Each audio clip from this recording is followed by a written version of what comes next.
So hello everyone, and I'm going to try to finish up chapter 20 today. So um, I want to just finish up with these combinations here of options. And once again, a protective put is when you buy a put option because you're betting that the price of the stock is going to go down.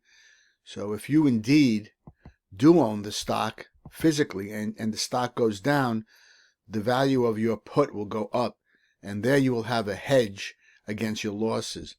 So it's a long position in a put held on a stock you already own. And it's basically, another word for this is portfolio insurance, right? You have portfolio insurance, right? It's kind of like insurance on your car. If you have an accident, right, you pay your premium and they cover it, right? And so you could have a protective put on a single stock, or you could have it on a complete portfolio here. And if the stock, if the put itself doesn't physically trade on that, you can synthetically create a put, but you construct what's called a replicating portfolio. And there are a lot of ways to do this.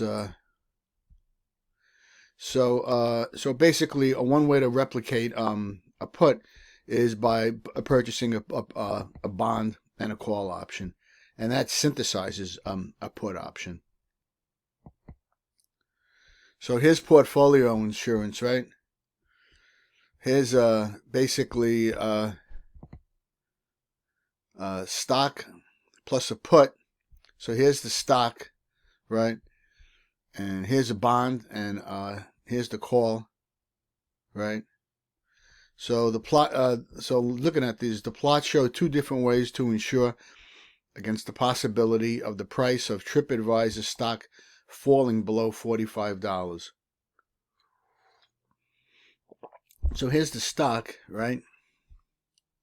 The orange line indicates the value on the expiration date of a position that is long one share of Amazon stock and one European put option with a strike of $45.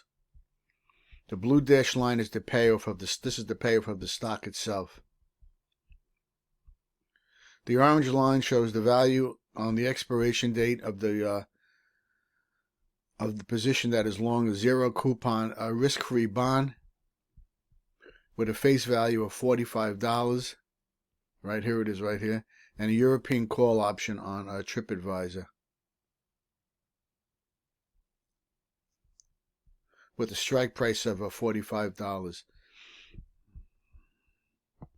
So anyway, so it just dawned on me, why does that say Amazon? If this is a thing about TripAdvisor, this is a mistake, all right? I just yelled it out, and it should say TripAdvisor, okay? Because it says TripAdvisor there, there, and there.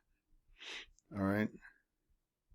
So this is one way to create portfolio insurance. And again, this is in your book, and so you could create portfolio insurance this way, or you can create portfolio insurance this way.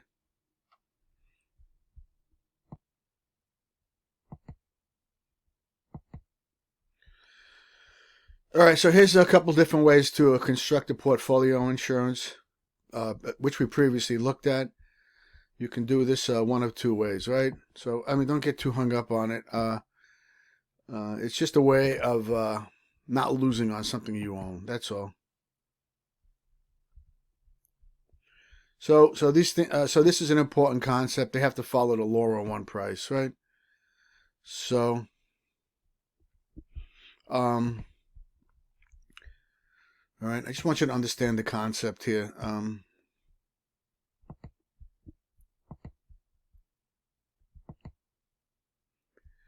So that leads to this whole concept of put call parity. And again, I just want you to understand the concept of this. All right. So let me get a sip of my coffee. It's 5:40 in the morning here. 5:30 in the morning. All right. This equation basically tells you a concept of put call parity. And I just want you to understand what put call parity means.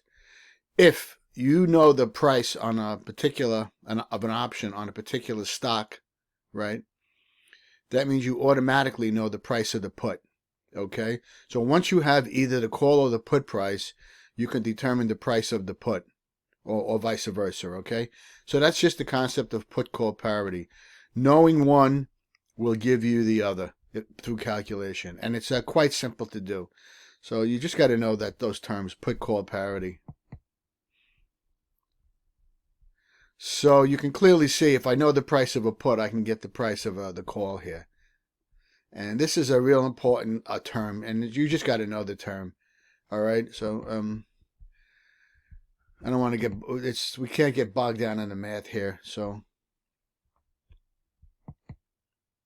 and here's an example from your book on a put-call parity. You can go over it. If you have any questions, let me know.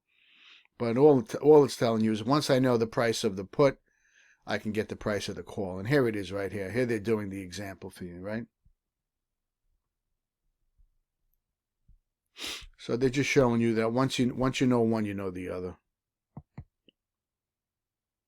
And so here's a couple alternative examples. And here's put-call parity if the stock is paying a dividend, all right? You have to include the present value of the dividend.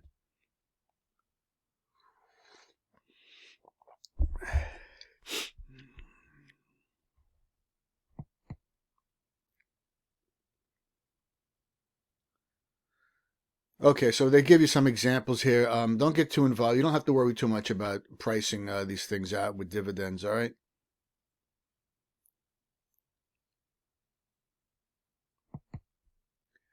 So, all right, so just a couple more terms. These terms are what you kind of have to know. So the value of a call option decreases as the strike price decreases. All other things held equal. All right, and then the parentheses means it's vice versa. All right, so don't get too bogged down. And the value of a put option increases as the stock strike price increases. All other things held constant. All right. So there's just you got to just know that if one goes up, the other goes up, right? So notice here the value of a call option increases as the strike price decreases. Okay, because you have more of a chance of making money. It's going to cost you more. And the value of a put option increases as the strike price. Hold on there. So these are correct. So basically, so what they're kind of driving at here is that if you look at the intrinsic value, the intrinsic value of a call option is the stock minus the strike.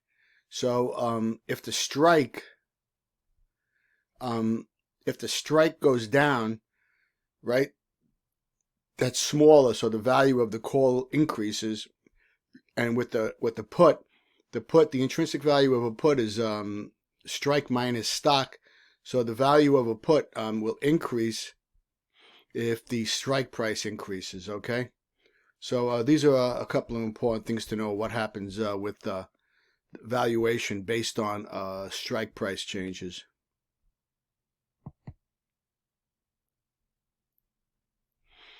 All right, so the value of a call option... All right, so this slide now is based on the changing of the stock price, okay? The previous slide was based on the strike price moving. See that? The strike price. This one is based on the stock price moving. Again, use the intrinsic value equation. Just do the subtraction, and you can see why this will be the case, okay? So all you're doing is basically for the call stock minus strike, and for the put strike minus stock. Okay.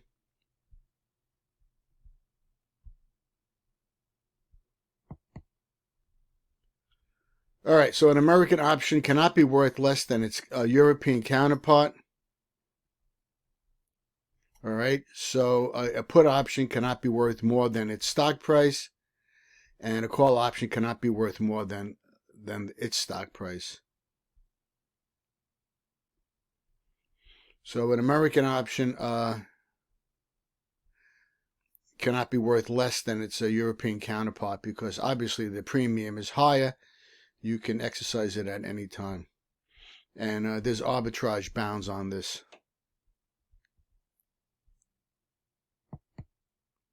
Okay, so as I was talking about intrinsic value, an intrinsic value is an important concept. And all it is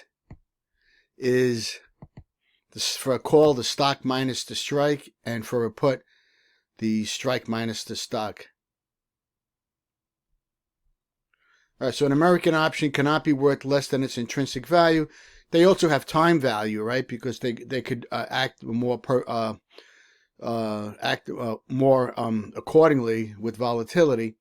So a premium when you pay a premium, it has two components on an option. It has the intrinsic value we talked about here, and it also has time value. And as the stock gets closer to expiration, we begin to run out of time. So here's what I was just talking about with time value.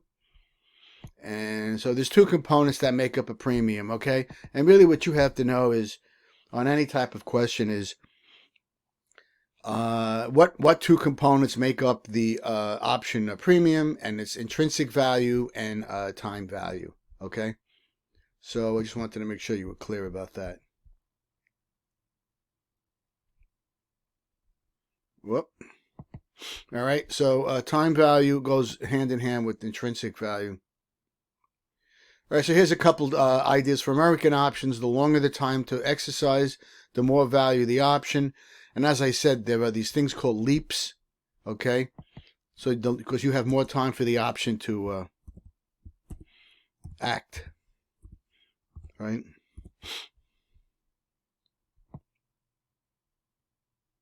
So you're going to pay more on a premium, right, for a leap.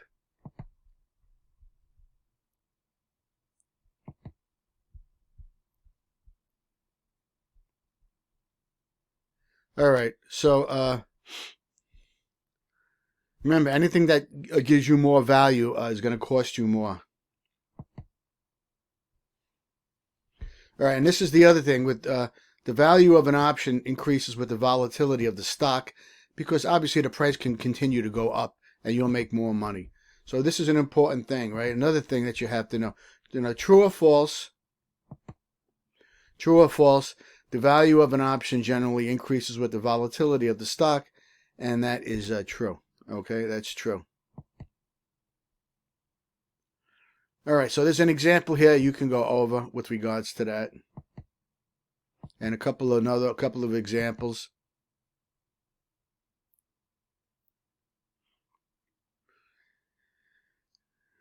All right, I'm gonna end here. I don't think I don't think the rest of this stuff is you got to worry too much about. Okay, so I'm gonna you're only responsible for chapter 20 up to slide 71. All right. So an American option cannot be worth less than its European counterpart. They may have equal value as it gets closer to expiration, but the fact that you can this could be exercised at any time gives it, again, more value. Okay.